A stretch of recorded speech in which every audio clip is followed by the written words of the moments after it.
So we shall say the blessings before the Torah study together. Baruch hu et Yaham Borach, Baruch Baruch Yavrach leolam vaed, Baruch atah Eloteinu ruach haolam, Asher bachar banu im kol ha'amim, V'natan lanu et Torato, Brucha at Shechina notenet haTorah. Amen. Amen. Shabbat Shalom. Shabbat Shalom. Good to see you. Give a wave. Hi, everyone. Thanks for being here. Extra Saturday. It's lovely to be with you all.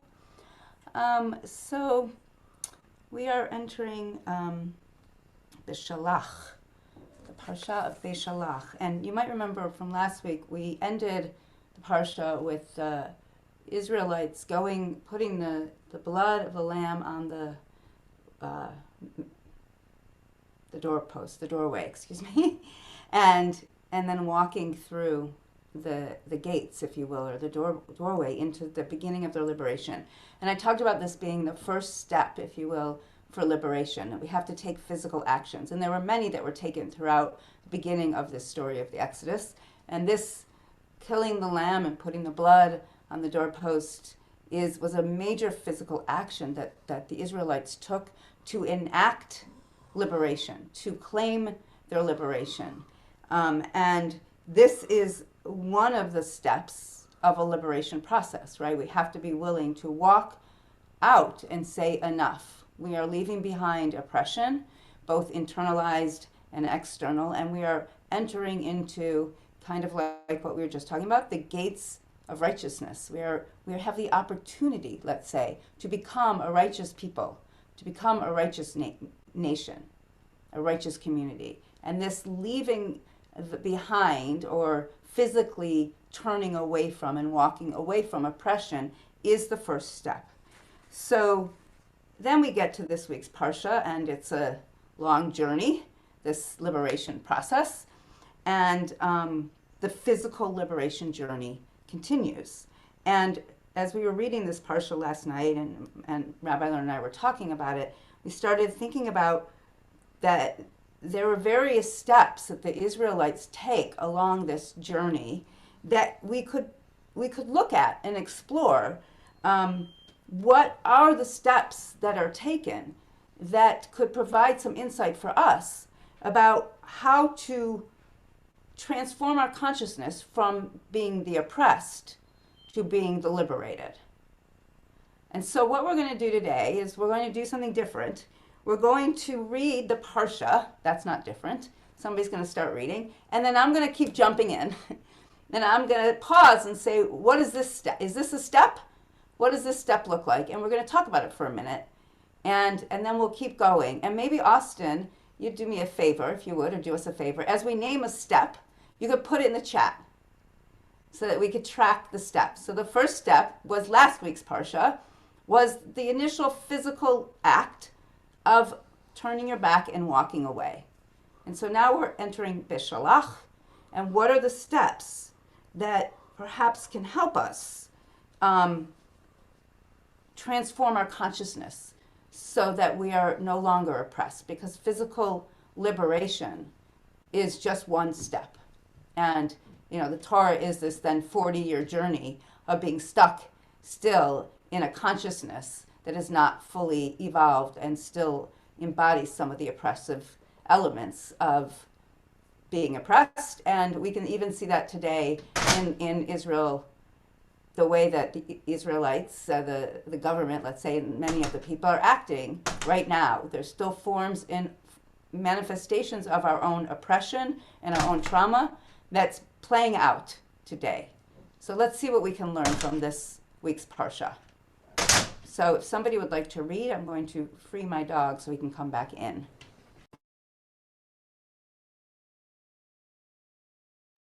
Is the size of the font okay for everyone? Okay, great. Maybe a smidgen larger, Austin. Is that possible? Just to pinch it out a little more. Smidgen. A skosh. Heidi, would you be willing to start us off? I'm just Sure, calling on people today. sure. Thank you. Now, when Pharaoh let the people go, God did not lead them by the way of the land of the Philistines, although it was nearer. For God said, the people may have a change of heart when they see war and return to Egypt. So God led the people round about by way of the wilderness at the Sea of Reeds. Now the Israelites went up armed out of the land of Egypt, and Moses took with him. Pause. So, okay, so maybe this is the first step. What happens here? Just in these first few lines that we read. What are we seeing? Diversionary tactic. Diversionary tactic. Yep. What else? Don't keep going the same way. Find something new. Right, beautiful. Yep. And the Not path only find something new, but find something that gives you safety and the ability to see the goodness and the solidarity with others. As later on, Malcolm X started by building economic and social communities so that the people are no longer subject to the oppression around them, but starting to gain a sense of agency and connection. Great. What else? It also might mean that a straight path out would provide opportunities for people to reconsider and return. And so a more undulating or involved or I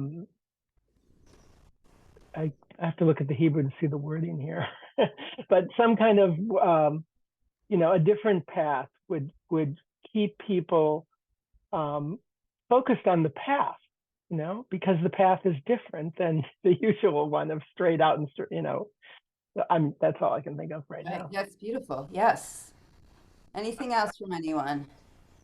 I think that that it would have been important for them to acknowledge their pain and trauma of what they had been through, so they would be disposed to trying a new way. Nice. Anyone else? One of the things I also noticed in this is that you kind of, there's some wandering aimlessly going on. There's some wilderness and wandering aimlessly. Like you come out of oppression and your nervous system, your whole body's kind of has to recalibrate and reset. So wandering without clarity, to me, might also be part of the process. Okay, thank you. Heidi, I'm going to jump in really quickly. And Moses took with him the bones of Joseph, who had exacted an oath from the children of Israel, saying, God will be sure to take notice of you. Then you shall carry up my bones from here with you. Pause. Can we scroll back up to the bones part? Yeah, okay. So I just want to let you know that bones can also be understood to be the essence. So if you think about bones as the essence of Joseph, what comes up for you? What do you think about there?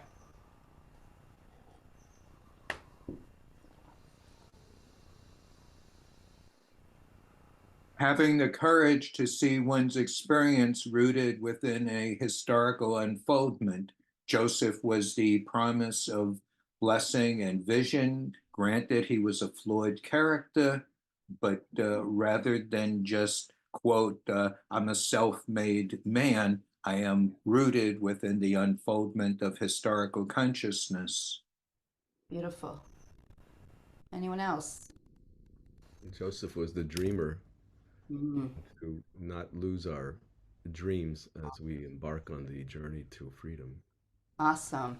And the Joseph was taking of the also, bones makes it more material. And so there are symbols there in the material that can be used as you go forward into the unknown and through the wilderness. Beautiful. I also think of Joseph as a survivor. He was let out there to die, and he managed to survive and thrive. Mm-hmm. Beautiful.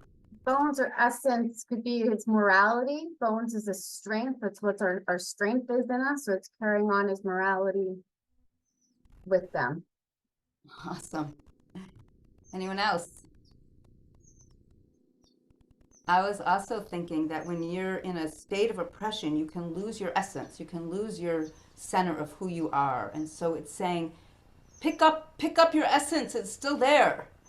And you can connect with your ancestors to do that. And you can also connect with the essence from within you and carry it with you as you go forth. Yeah, and the ancestor connection is the heritage connection. So despite the fact that you're entering the wilderness and may be confused, taking this is part of your heritage, and that's a kind of security, I guess. Beautiful. Great. Okay, let's continue. They set out from Sukkoth and encamped at Etham at the edge of the wilderness. Yud-He Vav-He went before them in a pillar of cloud by day to guide them along the way, and in a pillar of fire by night to give them light, that they might travel day and night. The pillar of cloud by day and the pillar of fire by night did not depart from before the people. Okay, let's pause again. So what's this? What is this telling us, maybe? This pillar of cloud and fire. Well, that this journey is connected to the earth, and that is powerful, I think, particularly today when many of us are concerned about environmental justice. And also it's connected to magic, to this dream that God is bringing forward for the people of, the Israelites. Awesome. And the people can't do it without the guide. They really need the guide. They need the guide all the time. They need it in the day and they need it in the night. Exquisite. Awesome. Anyone else? Yeah, they trusted the guide. They didn't question it. They were ready to surrender. Yeah. And sounds like they were going 24/7, so they went. Right. Also, it's a reminder that God was with them every step of the way, day and night. Mm-hmm. Anyone else? Yeah, we have to remember that they have been separated from their heritage for the 400 years. And that is my impression. And that the connection with their ancestors was extremely weak. Hence the bones of Joseph is going with him, and the need for the external signs and guidance. Beautiful. Yeah. And also, it's beginning to instill a sense of trust. There has to be a sense of trust for the people to go forward. In a parallel process to what Barbara said, that the connection to culture and ancestry was weak, the encounter of Moses at the burning bush was when God manifested in a physical sign of vitality and told him basically he is the same consciousness that was known by Abraham and Isaac. However, at this particular moment, these are the qualities and the sense of focus that are called for. So it becomes a both embrace and transcend. Beautiful. Anyone else? Awesome. Okay, Heidi. Yud-He Vav-He said to Moses, "Tell the Israelites to turn back and encamp before the Hahiroth, between Migdol and the sea, before Baal Zephon. You shall encamp facing it by the sea. Pharaoh will say of the Israelites, they are astray in the land. The wilderness has closed in on them. Then I will stiffen Pharaoh's heart, and he will pursue them, that I may gain glory through Pharaoh and all his host. and the Egyptians shall know that I am Yod-Heh-Vav-Heh. And they did so. When the king of Egypt was told that the people had fled, Pharaoh and his courtiers had a change of heart about the people and said, "What is this we have done, releasing Israel from our service?" He ordered his chariot and took his force with him. He took 600 of his picked chariots and the rest of the chariots of Egypt with officers in all of them. Yud-Heh-Vav-Heh stiffened the heart of Pharaoh, king of Egypt, and he gave chase to the Israelites, and the Israelites were departing defiantly.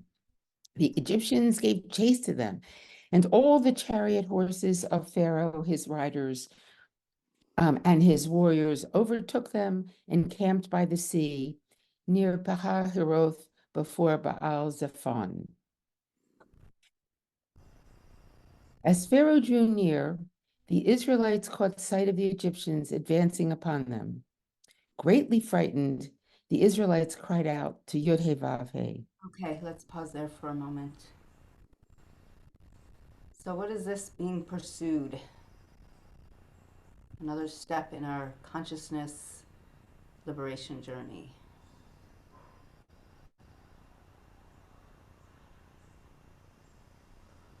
Any thoughts? Well, escape is not easy. Ambivalence is part of the process, and confronting the ambivalence is part of the process. Yeah. Anyone else? So I was thinking of this as you have to face the enemy that's in hot pursuit, but it's not just the external enemy of the oppressor, it's the internalized quote unquote enemy of the oppressed. You still have to continually confront and face the internalized stories that we tell ourselves when we experience oppression. Anyone else? Okay, let's keep going. And they said to Moses, "Was it for want of graves in Egypt that you brought us to die in the wilderness? What have you done to us, taking us out of Egypt? Is this not the very thing we told you in Egypt, saying, 'Let us be, and we will serve the Egyptians, for it is better for us to serve the Egyptians than to die in the wilderness?'" But Moses said to the people, "Have no fear, stand by and witness the deliverance which Yod-Heh-Vav-Heh will work for you today. For the Egyptians whom you see today, you will never see again. Yod-Heh-Vav-Heh will battle for you. You hold your peace." Then Yod-Heh-Vav-Heh said to Moses, "Why do you cry out to me? Tell the Israelites to go forward. And you lift up your rod and hold out your arm over the sea and split it, so the Israelites may march into the sea on dry ground. And I will stiffen the hearts of the Egyptians so that they go in after them, and I will gain glory through Pharaoh and all his warriors, his chariots, and his riders. Let the Egyptians know that I am Yod-Heh-Vav-Heh when I gain glory through Pharaoh, his chariots, and his riders." The messenger of God, who had been going ahead of the Israelites' army, now moved and followed behind them, and the pillar of cloud shifted in from in front of them and took up a place behind them. And it came between the army of the Egyptians and the army of Israel. Thus there was the cloud with darkness, and it cast a spell upon the night, so that no one could come near the other all through the night. Then Moses held out his arm over the sea, and Yod-Heh-Vav-Heh drove back the sea with a strong east wind all that night, and turned the sea into dry ground. The waters were split, and the Israelites went into the sea on dry ground, the waters forming a wall for them on their right and on their left. Okay, pause there for a moment. Any reflections on what we've just read thus far? What else might be needed along our journey of liberation? Yes. Can we just speak or do we have to raise our Oh, hand? you're good. We're just speaking. Go for it, Joyce. All right. Well, thank you. I didn't remember about that incredible wind. So that helps fill in a gap for me. So maybe we need some magical forces in nature on which we can ride and be uplifted. What is the importance of God demonstrating his glory? Right. So I'm trying to leave that part out because that we could say that's the voice of the dominant power over God. Right. So if we go back to that distinction between the loving, caring, compassionate God and the power over domineering voice, I'm reading that as that voice. And so we could read that as in this context in which we're doing this analysis right now, I suppose we could read that as that voice is in all of us. That voice of power over and domineering or fear is in all of us. And so that's the manifestation here.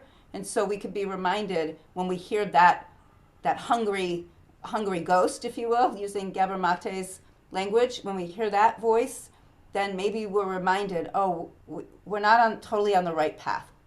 We're seeking liberation, but we're seeking it through the vision of the liberator's tool, the oppressor's tools, and not the tools that will actually lead to liberation. I think maybe too, God is very angry at this point because the Jews are saying that they'd rather just serve the Egyptians than go into the wilderness and put their trust in God, who is really our Father and our Holy One. And it's making God angry. But how God reacts to us is not by scorning us or hurting us, but by proving God's love to us and by helping us make the right choice and moving forward towards God instead of back into slavery in Egypt. So we also need that guide to help us reconnect and have faith that there's a divine source larger than us that can help us on our journey. Beautiful. Anyone else? Something In the kind of same vein, this continues. The Israelites needed as much proof of God's power as possible, because once they cross the Red Sea, they don't stop with their lack of trust in God. Everything that happens, God is going to let them die one way or another, from starvation, from thirst, from an invading army. It just goes on and on and on and repeats. So giving an additional dramatic demonstration of his power, I think, is giving the Israelites what they really need to begin to build faith and confidence in him. Great, thank you. Meg, did you want to throw something in? I see you're on. Yeah, thank you. I also didn't remember about this cloud between the two groups and that it was in the night. So there is no apparent light. It's just going forth in the darkness. So it's just a huge, I don't know if it's an act of faith or if it's just a movement. It's like they're just propelled in this state going into the darkness. It's just a huge act of faith. Beautiful. I also, when I hear you say that, I'm also hearing that when going through levels of consciousness or physical liberation or consciousness liberation, that there's going to be some places that are scary and cloudy and unclear, and we have to kind of stick with it in those places and until we can come out and be birthed and birth ourselves into a more liberated consciousness. Yeah, it does. I'm feeling all this in my belly. It's like they don't have their eyes to guide them. It's almost like they're just, like you say, birth, it's like they're just being pulled. There's this magnetism that's just pulling them in some other part than it's the head and the eyes. It's beautiful.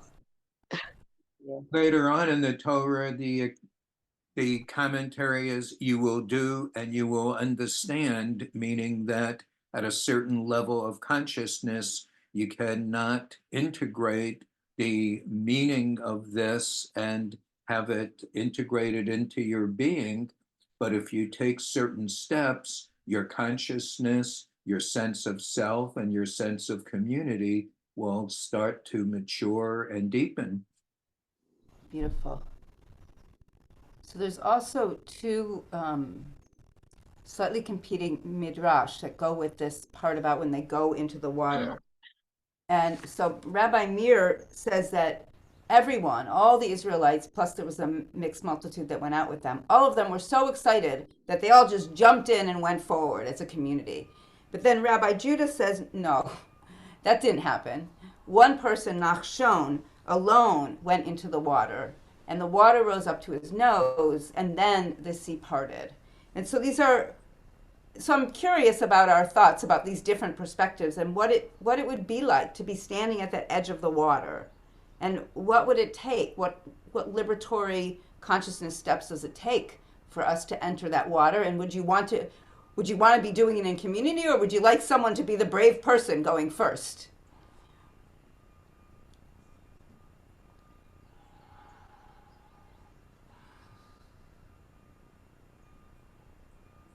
I would want community with me if I was looking at the water. I think that must be an absolutely terrifying experience. I Especially think in my younger days, I might have wanted a brave person. And now the idea of community sounds better. Interesting. Yeah. Anyone else?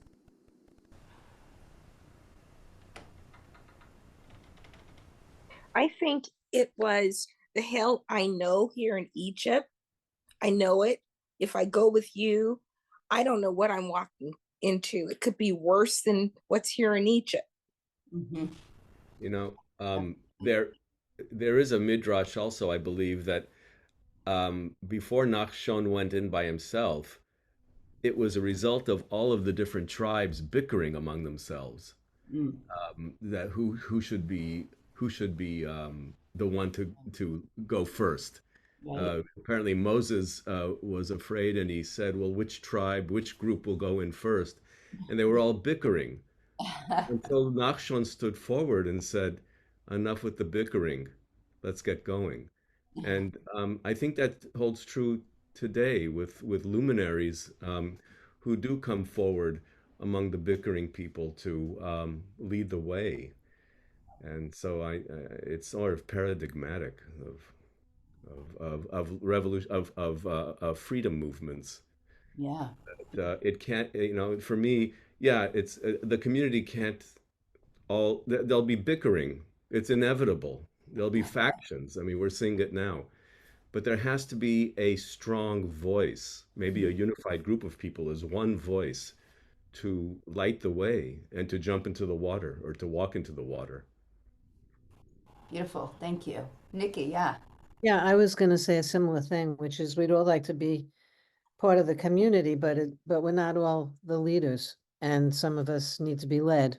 And so it's once we're led and we see the way, we can all join together in community, but I don't think we're all of the same sensibility to be the leader.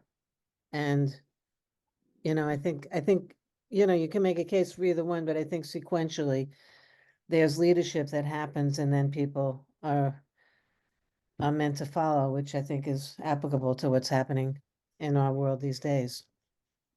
Beautiful. Thank you. Okay. Parallel to what Nikki is saying is the concepts of level of commitment, ability to see the big picture and the long view, and as a result of that, willing to take the necessary stepping stones that become the scaffolding to start to build critical mass and ideas that were avant-garde to become more accepted by larger numbers of people. Howard Zinn's classic book, People's History of the United States, is inspiring testimony of lots and lots of grassroots people who had the courage to jump into the water with all their heart, with all their soul, and with all their might. Yeah. Thank you, And, Neil. and someone has to have a sense of trust. Mm. Yeah. And also, I look upon it more as walking into the water gradually, not jumping in. For me, anyway, jumping in is bound to result in disaster. But walking through, gently feeling the waters, and with trust, um, will lead to success. Awesome.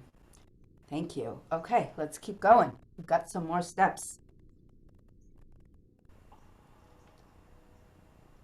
The Egyptians came and pursued after them into the sea, all of Pharaoh's horses, chariots, and riders. At the morning watch, Yud-Heh-Vav-Heh looked down upon the Egyptian army from the pillar of fire and cloud and threw the Egyptian army into panic. God locked the wheels of their chariots so that they moved forward with difficulty. And the Egyptians said, "Let us flee from the Israelites, for Yud-Heh-Vav-Heh is fighting for them against Egypt." Then Yud-Heh-Vav-Heh said to Moses, "Hold out your arm over the sea that the waters may come back upon the Egyptians and upon their chariots and upon their riders." Moses held out his arm over the sea, and at daybreak, the sea returned to its normal state, and the Egyptians fled at its approach. But Yud-Heh-Vav-Heh hurled the Egyptians into the sea. The waters turned back and covered the chariots and the riders, Pharaoh's entire army that followed them into the sea. Not one of them remained. But the Israelites had marched through the sea on the dry ground, the waters forming a wall for them on their right and on their left. Thus, Yud-Heh-Vav-Heh delivered Israel that day from the Egyptians. Israel saw the Egyptians dead on the shore of the sea. And when Israel saw the wondrous power with which Yud-Heh-Vav-Heh had wielded against the Egyptians, the people feared Yud-Heh-Vav-Heh. They had faith in Yud-Heh-Vav-Heh and in God's servant Moses. And Moses and the Israelites We're gonna, okay, we're going to, wait a minute, give me 1 second. We're gonna skip this part. If you could scroll down, Austin, we're gonna jump ahead a little bit.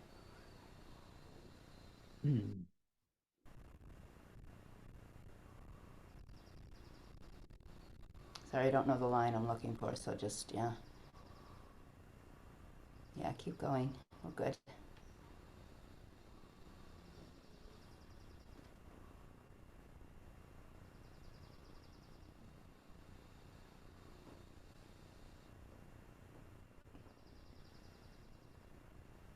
Okay, right here, they came to Marah. So they go through the sea, they celebrate, and they came to Marah. Okay, you want me to read? Yeah, please. They came to Marah, but they could not drink the water of Marah because it was bitter. That is why it is named Marah. And the people grumbled against Moses, saying, "What shall we drink?" So he cried out to Yud-Heh-Vav-Heh, and Yud-Heh-Vav-Heh showed him a place of wood. He threw it into the water, and the water became sweet. There, Yud-Heh-Vav-Heh made for them a fixed rule. There they were put to the test. Pause for 1 second. So if you could scroll up for 1 second, Austin, please, to this grumbling of the people. What are we going to drink? There's no water. You brought us here to die. So what is this? What is this grumbling? What's happening here? What are we learning for our conscious development?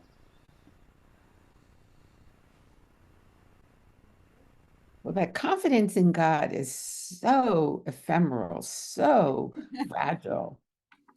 But maybe there's a need for disillusionment, to be disillusioned to some extent, because this journey is going to be long and tough, and if you stay in this like wondered space of clouds guiding you and fire at night, and it's a little bit too romanticized. So this is bringing it back down to earth again, maybe.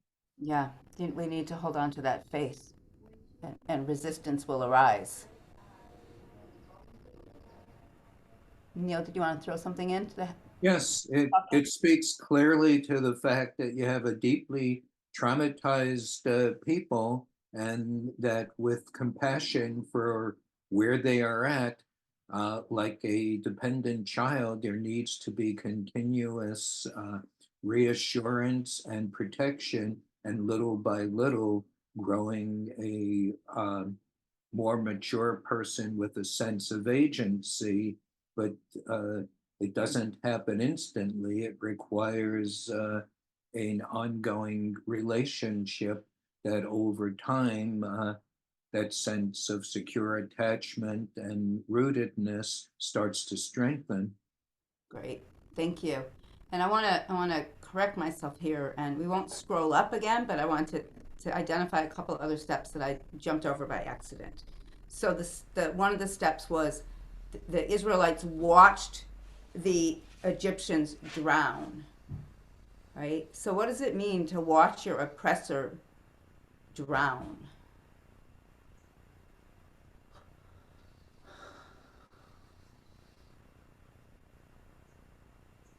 I mean, that must be somewhat true liberation. You know, you see your ultimate justice come about, and it's not even by your own hand. It was by a strength greater than you, and just faith in that strength. Yeah. You know. But it's also, I don't know, it's troubling to me to think that, you know, it's a win-lose situation, and it's not a win-win situation. Somebody's got to die. I don't know. I find it troubling. Yeah. Yeah, I agree with Heidi entirely. I think that it leads to and as troubling as troubled a world as they're trying to liberate themselves from. So to be in that space of witnessing, so they have to confront, I guess, revenge. Is this revenge or not? And then do we move in that space and celebrate it or not? Mm-hmm. So there's a complicity then too when you have to witness and see, and then are you dealing with your complicity, or are you only dealing with the sense of victory? I mean, look at Israel Palestine Right. Yeah. now. There's also by witnessing the destruction of your oppressors. In time, they are rebuked for having sung. We all know the story that what we skipped over was the singing, and they are rebuked for that, and out of that is hopefully the growth of empathy. That there's no empathy expressed obviously at the moment, but in time, the rebuke that the people receive for their joy is an attempt, I think, to start instilling a sense of empathy, which is also important for the process of liberation. Right. Thank you. So the other way I looked at that was what needs to dissolve or drown, not necessarily kill, but transform perhaps, is both the external oppressor, but again, the internalized oppressor that we've internalized. And so we could look at that journey of the quote unquote Egyptians being a manifestation of the internalized Egyptian within the Hebrews who needs to drown. And then we have the song. So the song and celebration and dance, which I skipped over, and that is a moment of celebration, a moment of joy and celebration. And the Midrash teaches that the people are celebrating and singing, but then the angels join in, and God rebukes the angels and says, What are you celebrating with them? They were oppressed. They can do that. But what are you doing? Can't you see my people are dying? And so there's that moment where there's a divine compassion that hopefully gets transmuted into the people, right? So, as Ami was saying, this transformation from celebration of your liberation, which, right, there's a great Emma Goldman quote about, I only want to join your revolution if I can dance. I butchered that quote, but that's you get the gist of it. Like, part of our liberation struggles have to also be celebratory. And the question is, what are we celebrating? Are we celebrating the oppression or the violent overcoming of the oppressor, or are we actually celebrating a transformation of systems and structures of oppression? So that's part of that journey. So then I want to say one other thing about this part right here. What shall we drink? I'm now bringing us back up here. Forgive me for jumping back and forward. What shall we drink? And I was thinking about this as also being kind of an expression of being parched and doubtful and questioning, untrusting. Like, what shall we drink physically? Questioning this point that we're at in the journey. From where shall we gain sustenance and nurturance and strength? From what waters can we draw strength to help carry us on in this journey? Okay, so now I've caught us up. Thank you, Heidi. You can continue. I think a little further down, right? God said, right there you go. God said, if you will heed your God, Yod-Heh-Vav-Heh, diligently, doing what is upright in God's sight, giving ear to God's commandments, and keeping all God's laws, then I will not bring upon you any of the diseases that I brought upon the Egyptians, for I, Yod-Heh-Vav-Heh, am your healer. Mm. And they came to Elim, where there were 12 springs of water and 70 palm trees, and they encamped there beside the water. Setting out from Elim, the whole Israelite community came to the wilderness of Sin, which is between Elim and Sinai, on the 15th day of the second month of their departure from the land of Egypt. In the wilderness, the whole Israelite community grumbled against Moses and Aaron. The Israelites said to them, if only we had died by the hand of Yod-Heh-Vav-Heh in the land of Egypt, when we sapped flesh pots, when we ate our fill of bread, for you have brought us into this wilderness to starve this whole congregation to death. And Yod-Heh-Vav-Heh said to Moses, I will rain down bread for you from the sky, and the people shall go out and gather each day that day's portion, that I may thus test them to see whether they will follow my instructions or not. But on the sixth day, when they apportion what they have brought in, it shall prove to be double the amount they gather each day.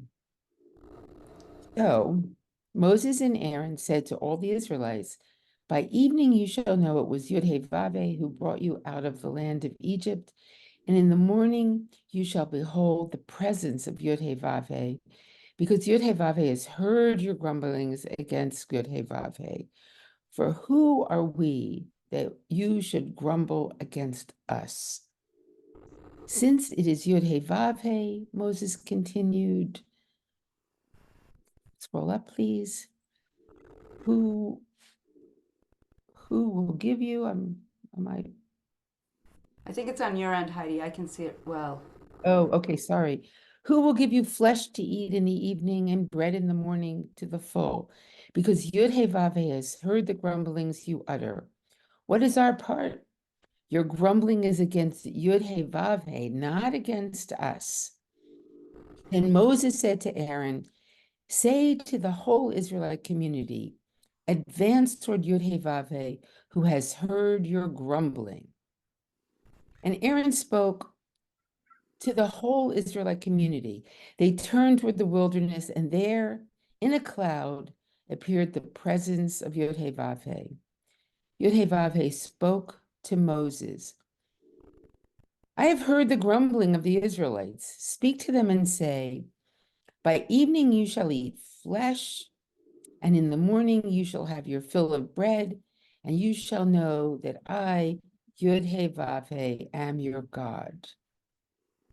In the evening, quail appeared and covered the camp. In the morning, there was a fall of dew about the camp. When the fall of dew lifted there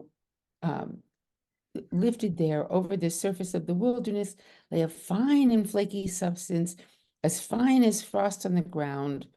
When the Israelites saw it, they said to one another, what is it? For they did not know what it was. And Moses said to them, that is the bread which Yod-Heh-Vav-Heh has given you to eat. Okay, I'm going to jump in here and just just read this one next part. Sorry, This good. is what Yod-Heh-Vav-Heh commanded. Each household shall gather as much as it requires to eat, an omer to a person for as many of you as there are. Each household shall fetch according to those in its tent. Okay, I'm going to jump in because I want to make sure we get to start Tu B'Shvat at 11:30, and there's 10 more minutes. So I'm going to jump in and kind of pull together the end of this parsha and some of the other things that I pulled out from it. So here we have this incredible delivery of food, if you will, right?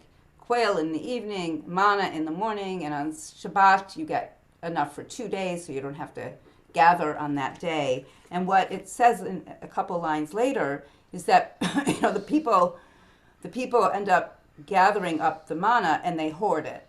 And they're told to only have it for 1 day, but they take enough so that they can have it. See, it says, let no one leave any of it over until the morning. And when they do, it became infested with maggots and stink. But on Shabbat, it did not. They could hold it over for the morning. So for me, another step of this journey, and I'm not going to open it up for discussion just because of time, but you could certainly think about what that means for you. But for me, another step in this journey is trusting that our needs will be provided and that we don't have to take more than we need.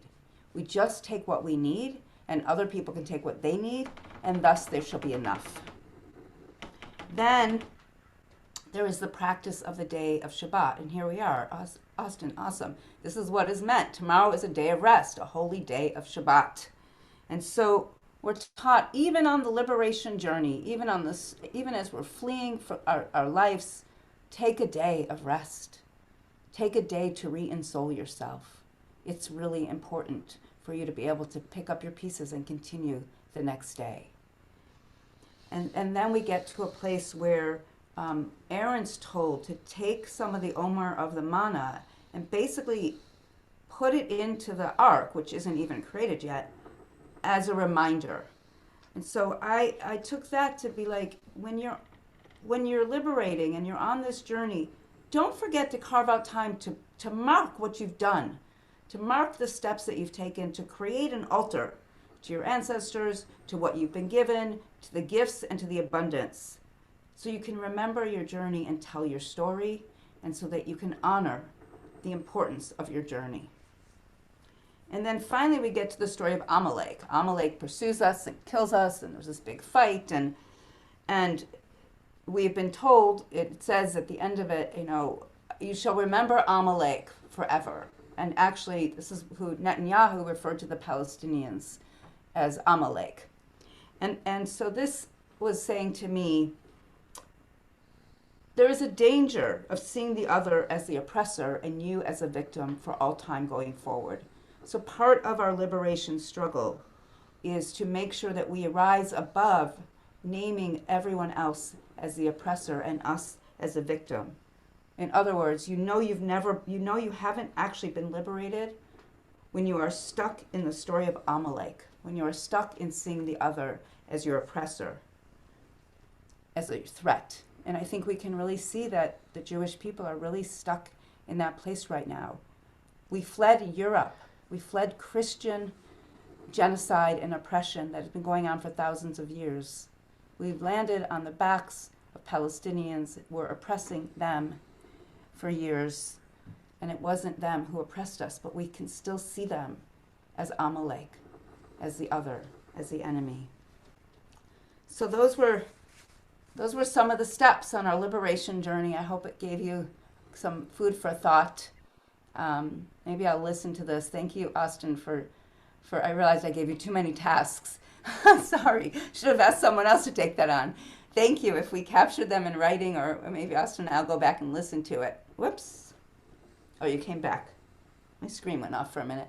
And we could type it up and send it out as a little drosh, a community gathering drosh on this parsha, and how we envision the lessons from this parsha to help us envision a liberatory process, and both a physical one as it started, but also the internalized psycho-spiritual one that is really ultimately the journey that the wilderness for 40 years provides us.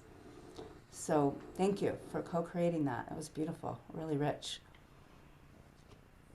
So now we go to the blessings after the Torah. Ami, you want to take it from here? Baruch, Baruch atah haya Eloheinu melech haolam, asher natan lanu Torah emet, v'chayei olam nata b'tochenu, brucha at ya notenet haTorah.